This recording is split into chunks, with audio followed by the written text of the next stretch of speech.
Have you ever sat in that heavy silence at a family dinner? Here on Bonds and Stories, we retell those moments honest, everyday, sometimes controversial. Every story is a mirror.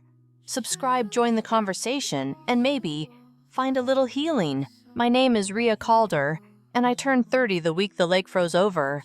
On Christmas Eve in our small town of Elm Harbor, New York.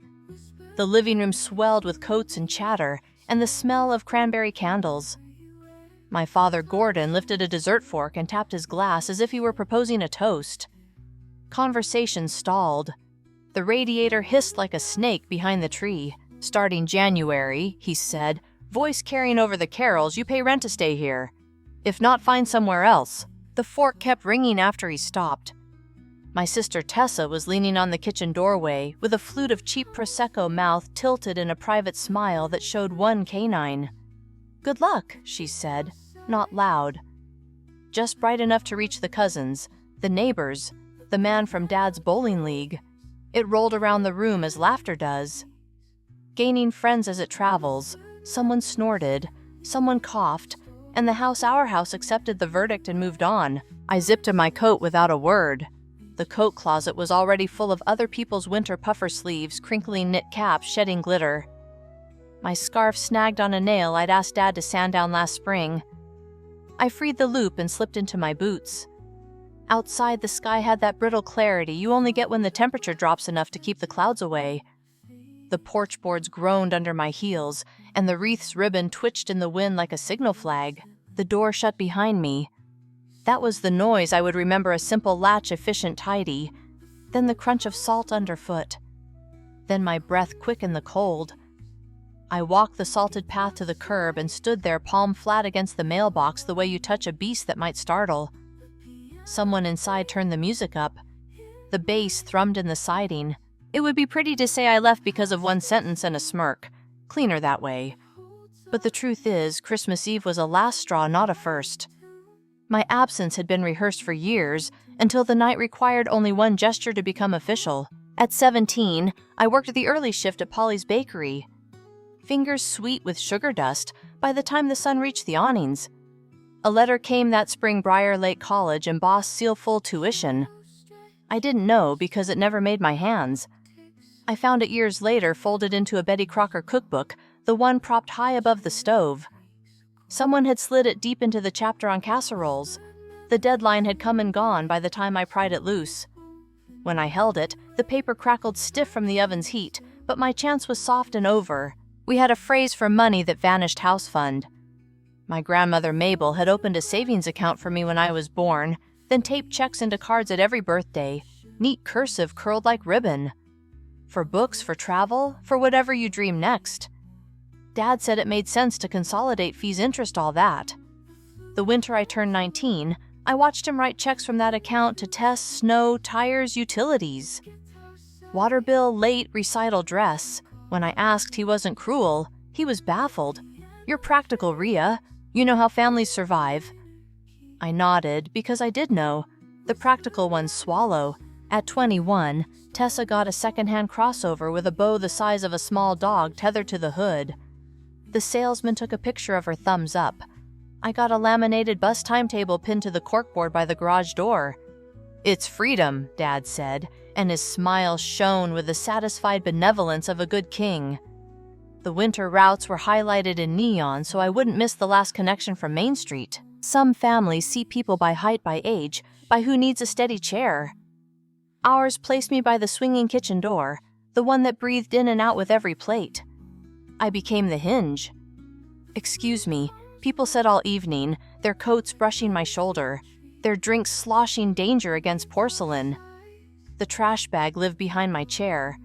I tied it off when it got full and carried it out between dessert and coffee, slipping on the back steps because the salt had been saved for the front. Even my name learned to duck. Rhea shaved down to Rhea, to R, to Ray.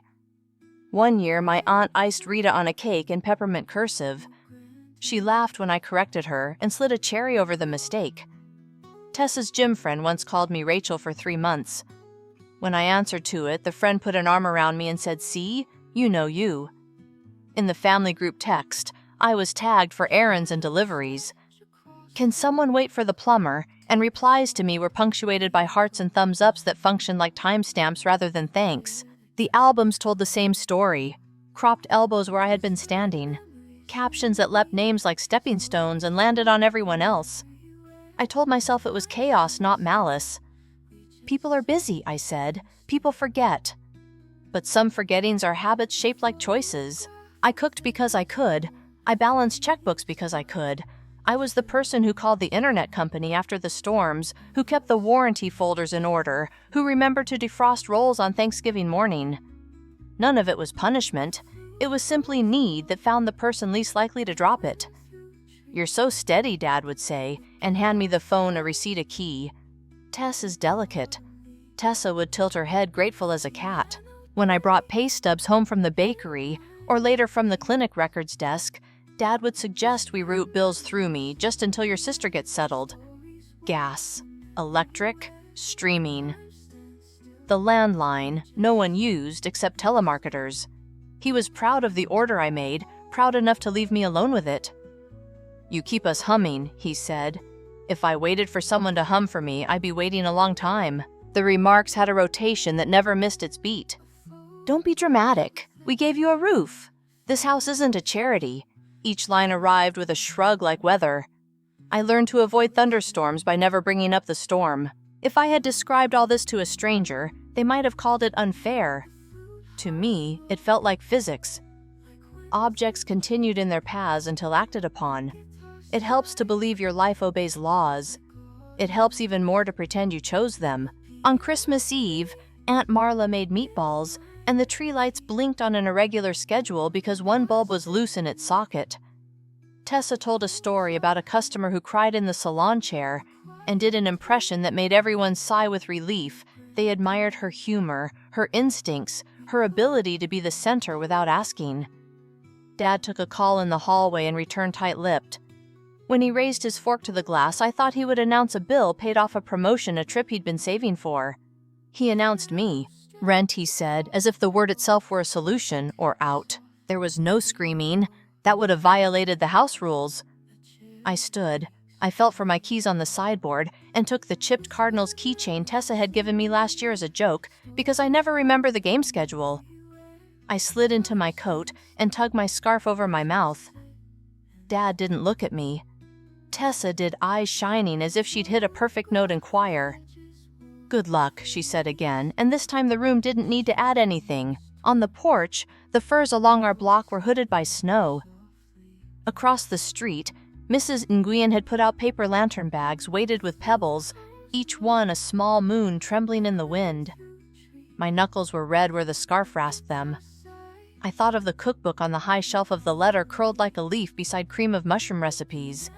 I thought of the bus timetable and the highlighted routes.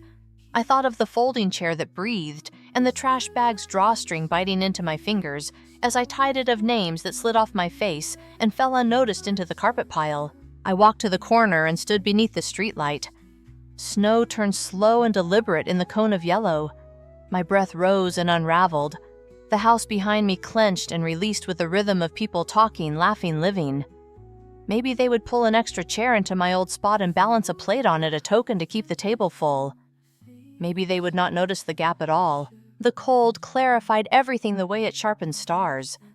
That night didn't invent a problem. It only named one. The naming was enough. I turned, and the crunch of salt under my boots was the only noise that belonged to me.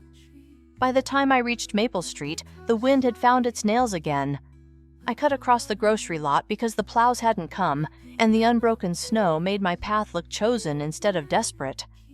Above Kim's florist, there was a narrow stairwell that always smelled like peat moss and rubber bands.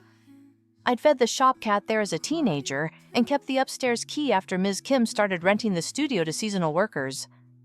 The space sat empty in December. Wreath season took over the back room, and she didn't bother with tenants during holidays.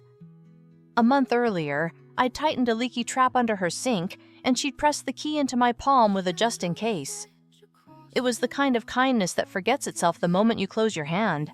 The studio was one long room with a dormer window and a heater that clicked when it woke. I flipped the switch and waited for the rattle to turn into warmth. The lamp on the crate beside the futon had a shade stitched with tiny cranes. I dropped my bag peeled off my coat and set the boots by the radiator where the salt would blush away. From the street, someone shouted a name into the snow. I locked the door. On the lowest shelf of the built-in, there were bowls left by a summer tenant, the kind that wanted you to serve peaches and yogurt to people in cotton pajamas. I washed one and filled it with clementines from the corner market bag I'd been carrying. Set them like a constellation in the middle of the kitchenette counter. The color woke the room up faster than the heater. I took a sticky note from the drawer. Kim's receipts lived there in careful stacks and wrote "Here" in block letters. I stuck it inside the cabinet where the tea and honey sat, a small flag for later. I slept that night without dreaming. Not because I wasn't tired enough to dream, but because my mind shelved all the work it had been doing and let the body go slack. The heater clicked and sighed. The cranes on the shade threw a mess of wings over the ceiling. In the morning, I boiled water and watched the steam ghost the window. I rinsed the clementines and tugged the bright skin off one, the peel cracking in soft zips. On the sill, Ms. Kim kept 3 succulents that had survived 4 sets of tenants and her nephew's science project. I rotated the tray so the spikiest one wouldn't bend toward the light too hard. The building hummed the way old buildings do, old but proud of their stubbornness. My phone was face down on the counter. The group chat had bloomed in the night. While I slept, Tessa's laughter typed out as WLOL Dad's unread messages stacked like receipts. I slid the phone into a drawer and closed it so gently I didn't hear the latch. That first day, I cleaned what wasn't dirty. I wiped the countertop and lined the forks in a neat row, even though nobody had bent them. I washed a sheet and draped it over the futon to warm while the heater thrummed. I took the trash out even though there were only clementine rinds in it. It wasn't a ritual yet. Rituals are what you return to, but it had the shape of one. I opened mail that had come to my name at Gordon's address, and I filled the change of address form online, typed the florist's narrow street into the line where it said new residence. It felt like lying only because the word was bigger than the room. By noon, I sat at the crate with a legal pad. It was the kind Dad liked, the kind I bought for him every other month in the office supply store because he liked the binding stiff and the margin wide. I wrote a title in the corner, "What's in my name?" Under it, I listed power, gas, internet, streaming water, trash, car insurance that isn't for my car. The last line made me set the pen down. It was Tessa's policy bundled to get a discount routed through my card because I had fewer overdrafts and a steadier job that never needed tips to pad it. I tapped the pen against my teeth. The heater clicked. A delivery truck hissed snow into the flower shop awning below. I took a breath and opened my laptop. Logging out of a house is like unhooking a costume from its hangers. Each piece pretends it will slide off easy. Each piece knows it's going to snag. Northlight Power let me drop off in 3 clicks. Elm Harbor Water needed a mailed form and a copy of my ID. The streaming account required me to relinquish a family plan, which suggested we had agreed on the word family, which we had not. Every confirmation page felt like a small clean plate. If I stacked them right, I could build a shelf and set something on it that wouldn't wobble. The calls came anyway. My phone vibrated across the counter like something live and irritated. Dad left messages that started with my name and ended with "call me back," as if what came between were irrelevant filler. Tessa used voice text the way she used perfume aggressively as a cloud. "Babe," she began a word she reserved for me only when her request needed a bow. Dad didn't mean it like that. He's stressed. "The oil bill, you know. Anyway, we can chat. I need to verify a code for the dryer installation, long story." The message ended with quiet, which for her had the shape of triumph. In the afternoon, I answered none of them. I walked to the post office with the Elm Harbor water form and bought a single sheet of forever stamps. The clerk wore a sweater with a blinking Santa brooch and told me they were going to close early if the snow kept up. I said thank you and meant the envelope as much as the information. Back in the studio, I opened my bank app to move money into my own orbit. The list of transfers blinked at me with its unbothered regularity. Auto transfer home rent G. Calder date stamped on the first of each month, a tidy string that ran back and back until the screen had to load more and more history to keep up. The name at the other end of the transfer was my father's Gordon E. Calder, and the memo had always said, "House," which belonged to everyone, which meant no one would object. When we set it up, he had stood in the bank lobby wearing his only tie and told the clerk I was saving the day. I had laughed because it felt like being deputized. I scrolled. There is a bodily feeling you get when information stops being numbers and starts being a shape you recognize. 4 years, 12 times each. The amounts nudged up when utility rates did, when Tessa needed new snow tires, when winter ran long. I clicked View Recipient. The linked account belonged not to a mortgage company, but to G.E. Calder's personal checking at Grafton Bank. That could have been fine. Some people paid the mortgage, then reimbursed themselves if they'd fronted a shortfall. I knew the justifications before I knew the facts. I called Lake and Shore Lending the servicer, because the house had been with them as long as I knew any adult words for money. The woman on the line had a voice that sounded like Cardigan's, soft, functional, not unkind. She asked for the loan number. I didn't have it. She asked for the property address and name on the loan. I gave her Elm Harbor Gordon Calder and waited while the tinny hold music threaded itself through 2 minutes of my life.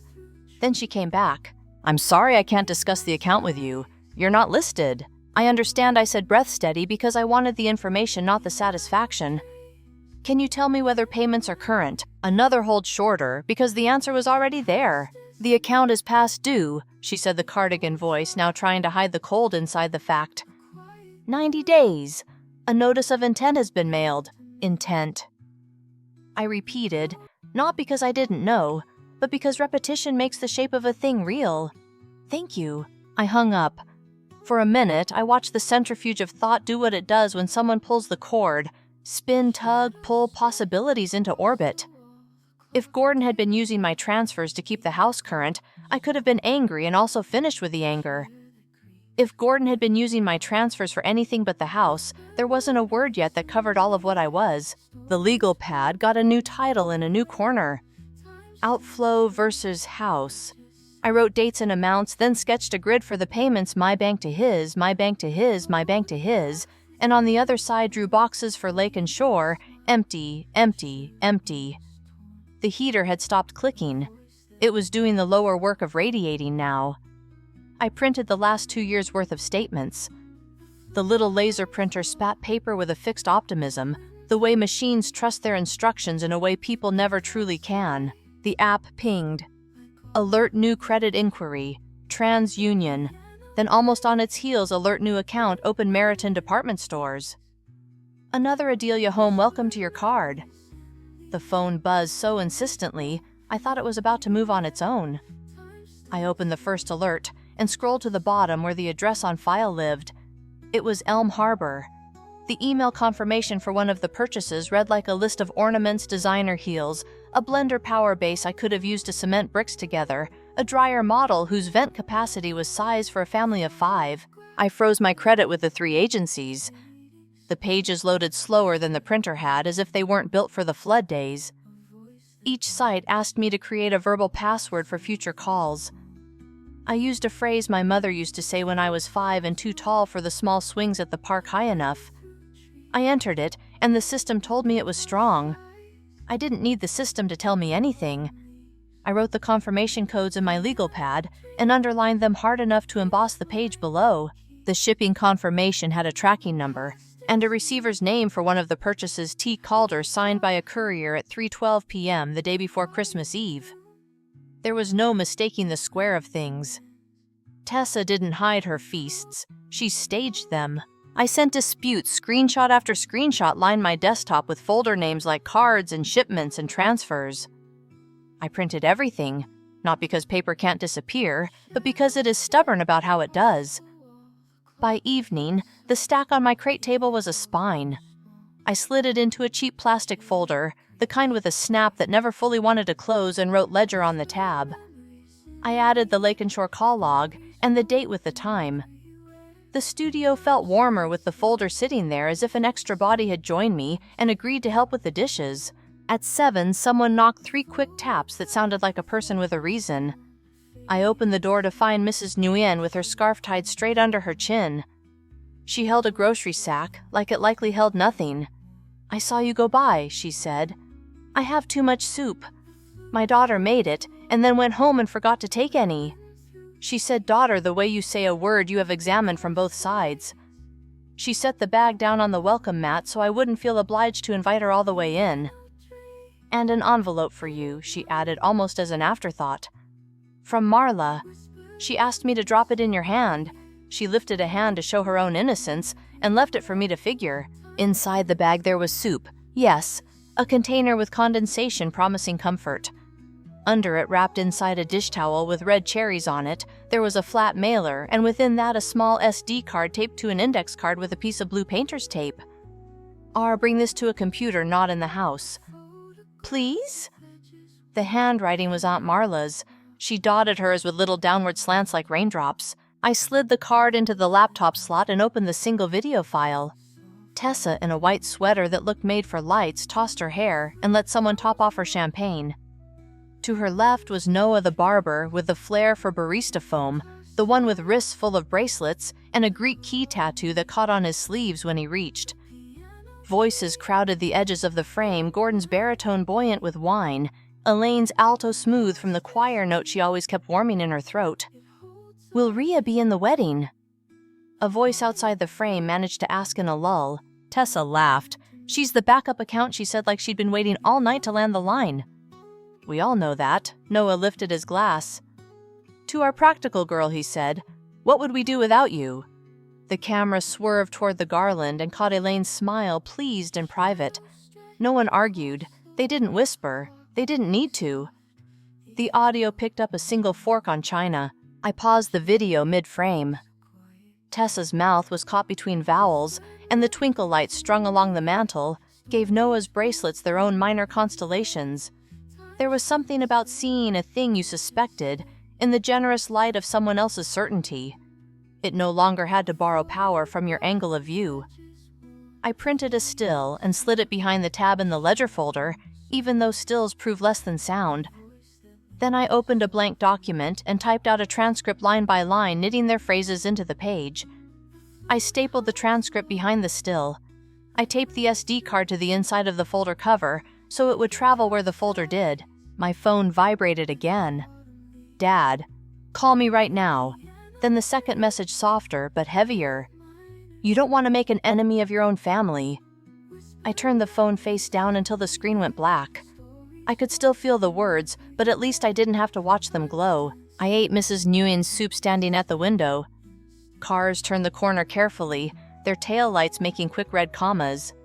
In the shop below me, Ms. Kim had left out a tray of cedar scraps.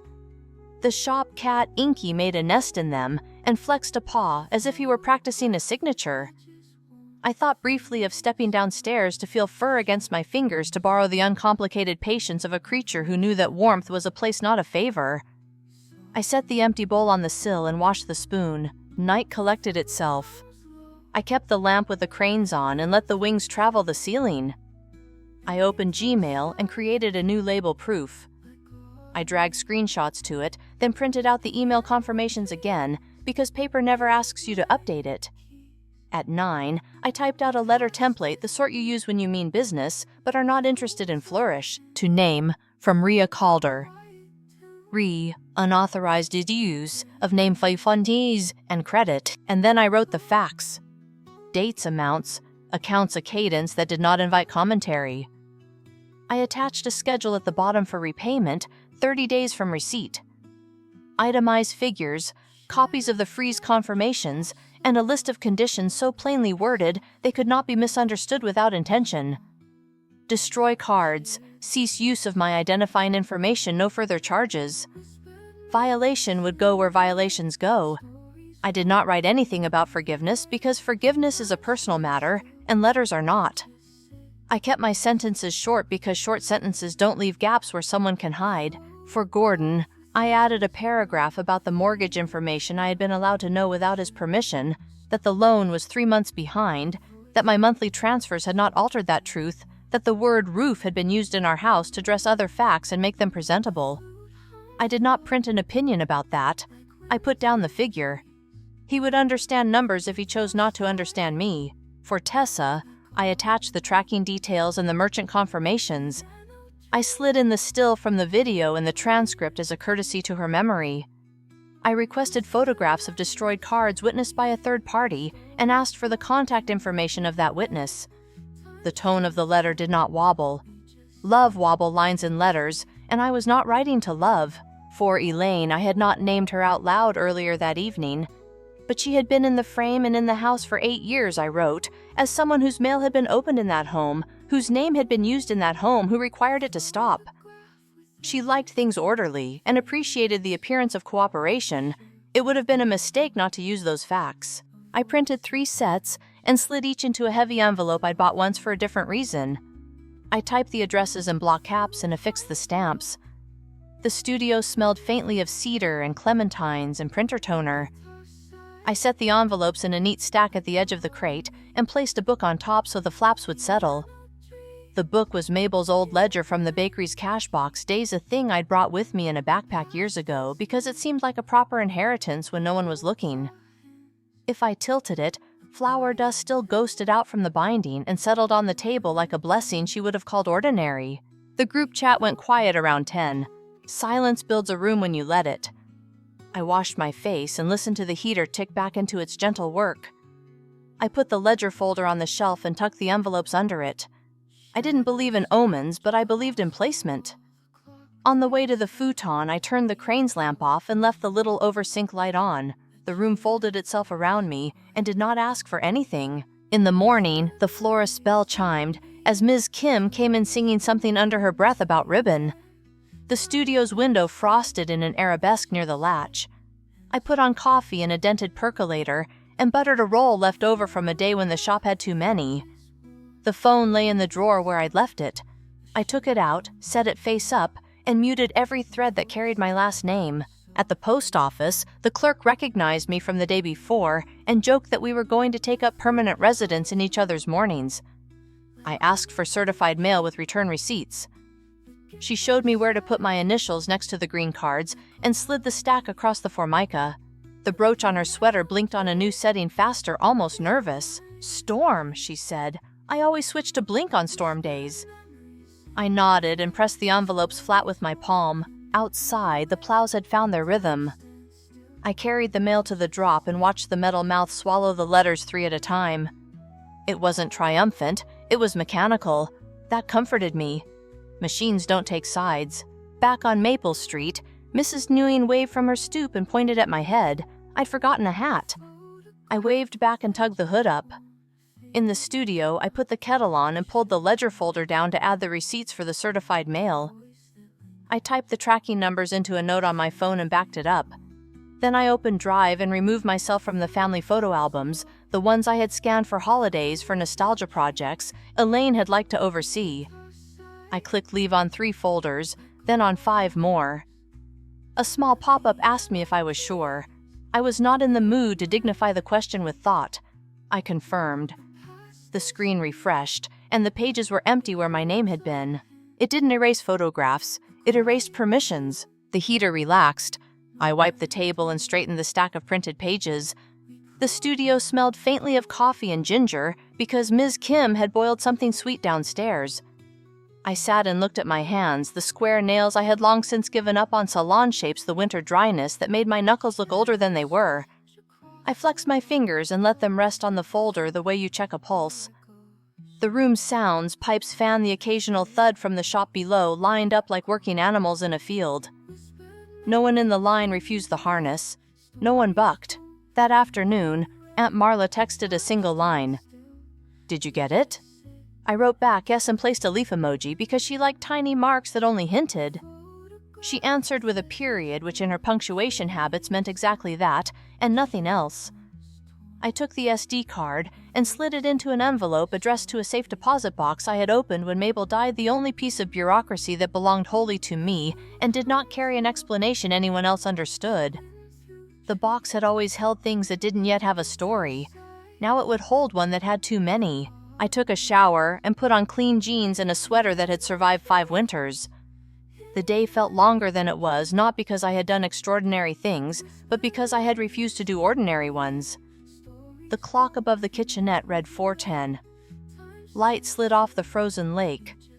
A snowplow's amber lamp made slow, careful orbits past the florist's windows, haloing the bundles of cedar inside. When the knocks came just before 5, they were a pattern I knew Gordon's insistence laid over Tessa's impatience.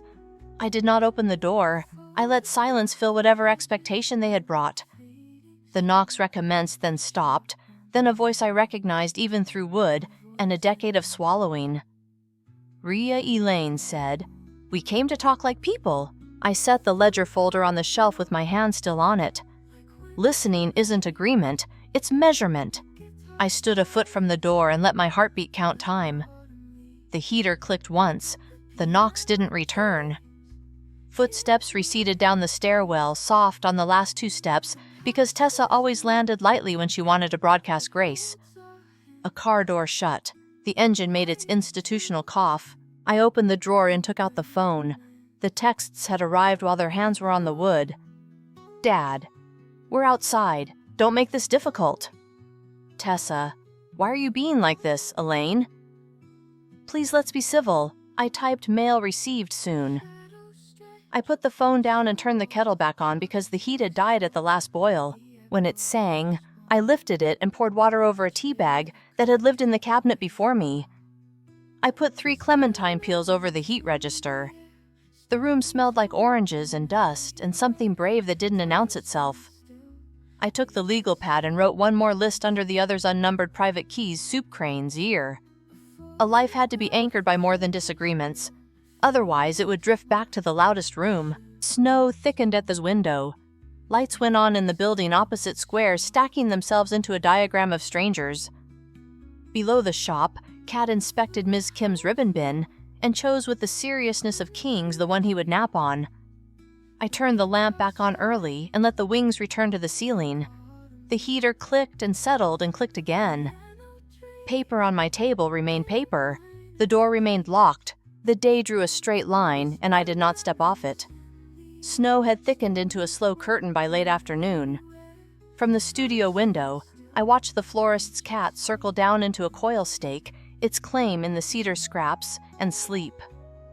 I put the ledger folder in my tote, added the 3 heavy envelopes I'd already sent by certified mail. These were hand-delivered copies, and slipped my gloves into my coat sleeves so I wouldn't forget them. On the crate table, the sticky note that read "Here" had begun to curl at the corner.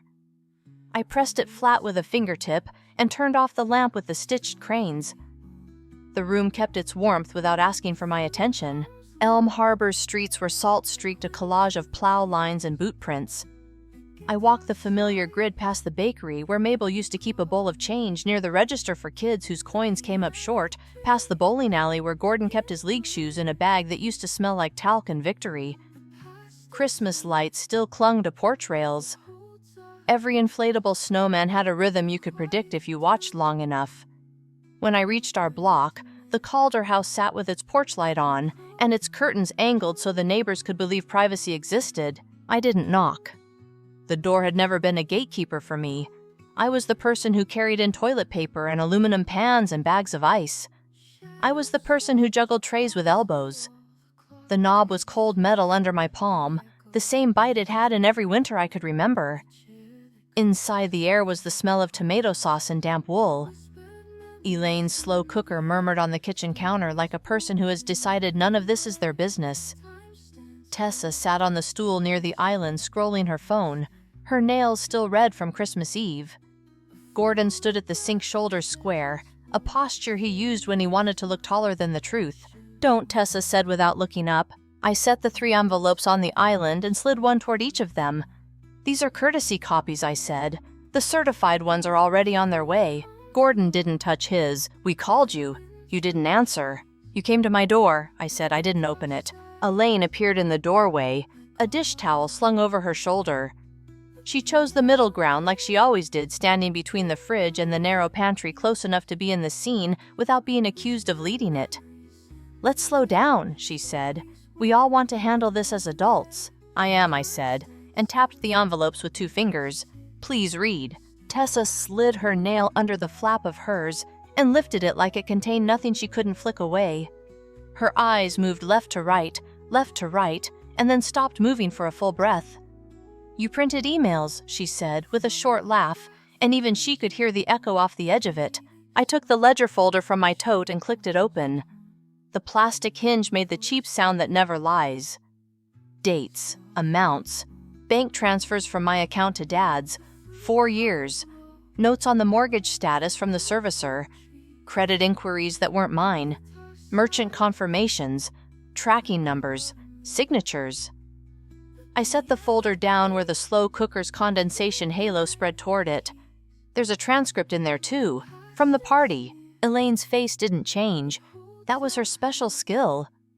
She read with her mouth pressed into the soft, tight lines she reserved for choir rehearsals and church bulletins, the expression that said the music would be sung whether or not anyone liked the hymn. Gordon flipped his pages quickly, as if he could trick the facts into blur if he moved fast enough. Tessa leaned back on the stool with one heel hooked into the rung, a pose meant for candids. "You can't just accuse people," Gordon said finally. He kept his eyes on the paper like I wasn't even a person to accuse. "I can outline what happened," I said. And I did. The numbers don't require adjectives. Elaine set her envelope down on the counter as if it might burn a ring into the laminate. "We were under pressure," she said. "The furnace last winter, the roof in spring. You know this house." "I do," I said. "I also know Lake and Shore hasn't been paid in 3 months." I turned a page in my folder. It made the sound of order. My transfers went to Dad's personal checking. The mortgage is separate. The word roof was used like a tablecloth covering what didn't match. Tessa rolled her eyes so high, I could see the damp line where mascara met her lid. "You're dramatic," she said, though the word lacked its usual heat. "You know how Dad is with accounts. It all evens out. Have you destroyed the cards?" I asked, and it changed the air in the room. "The ones opened in my name.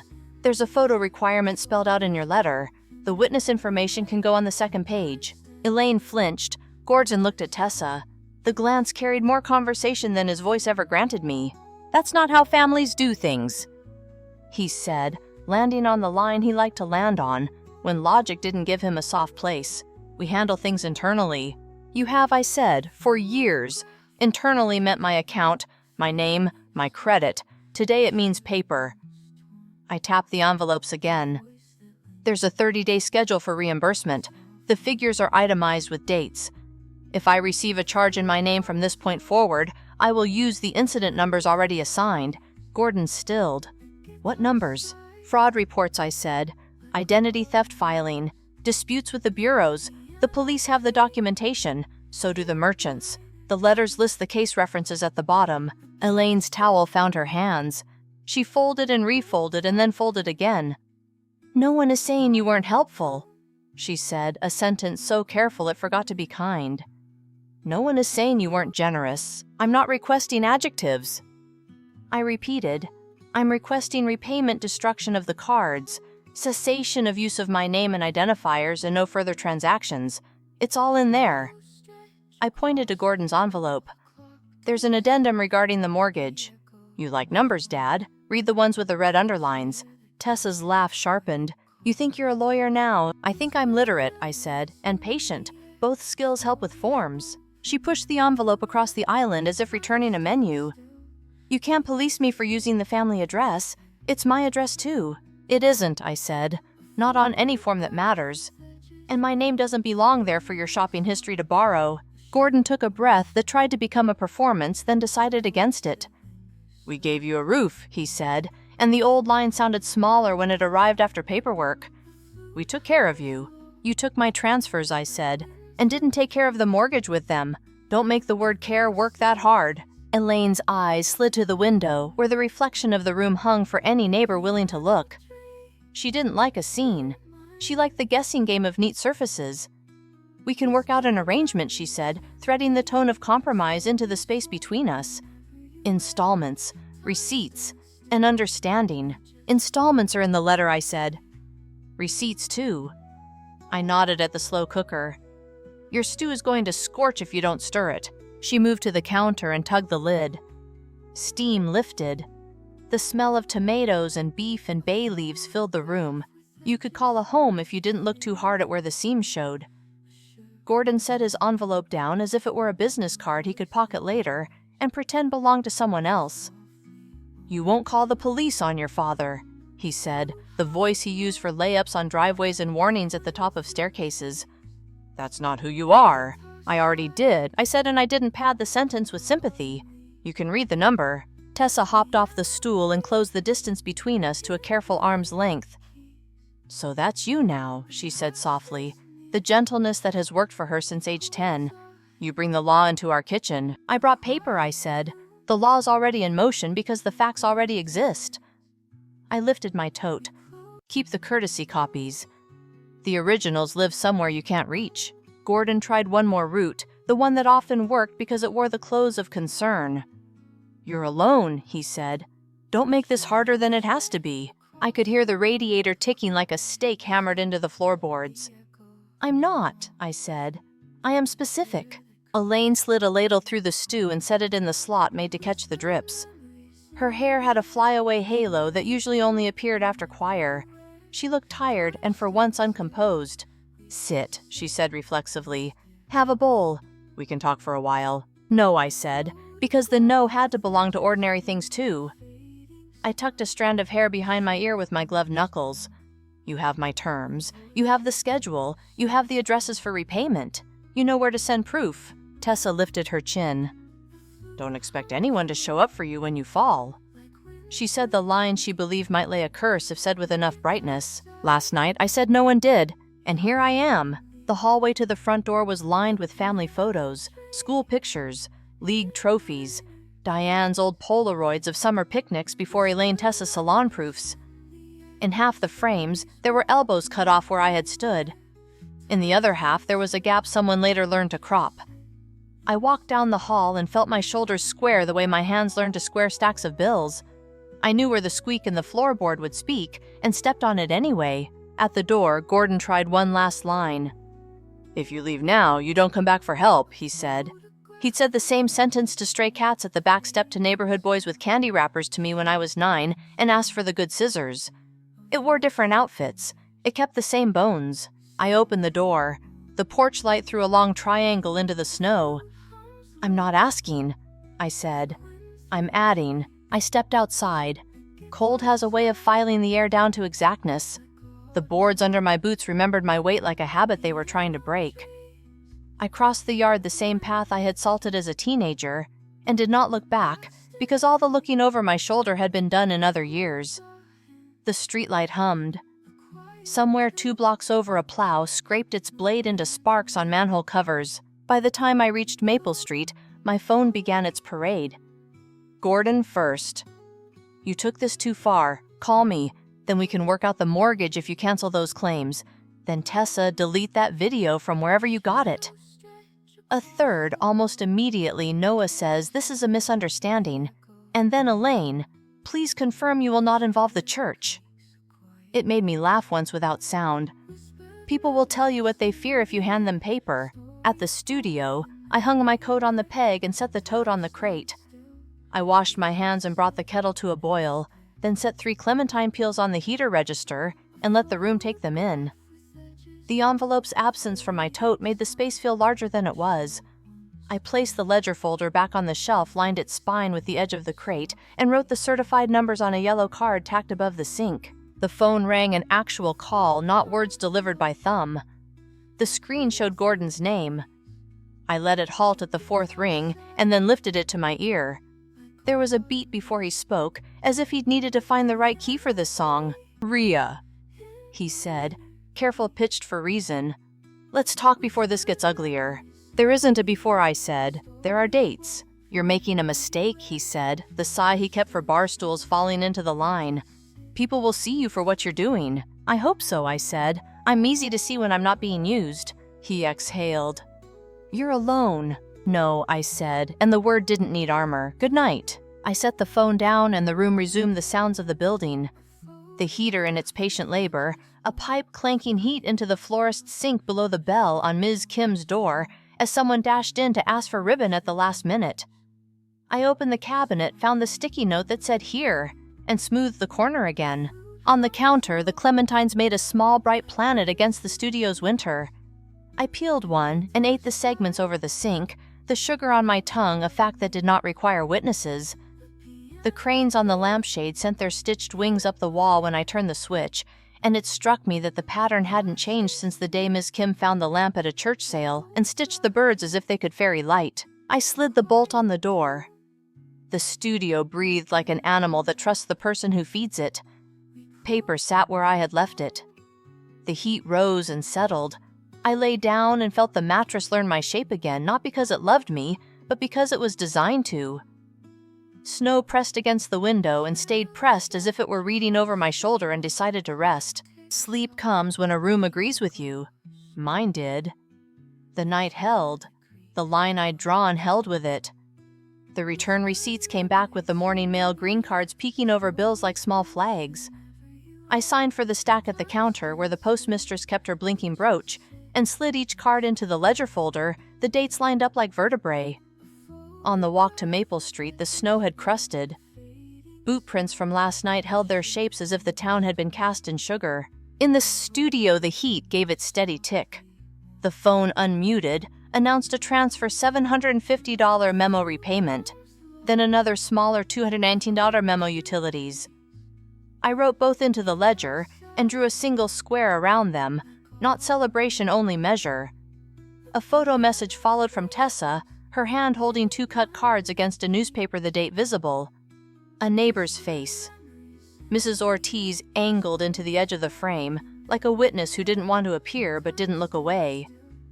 I printed the photo, stapled it to her letter, and slipped it under the tab. Around noon, Aunt Marla climbed the florist stairs, pausing to catch her breath at the landing.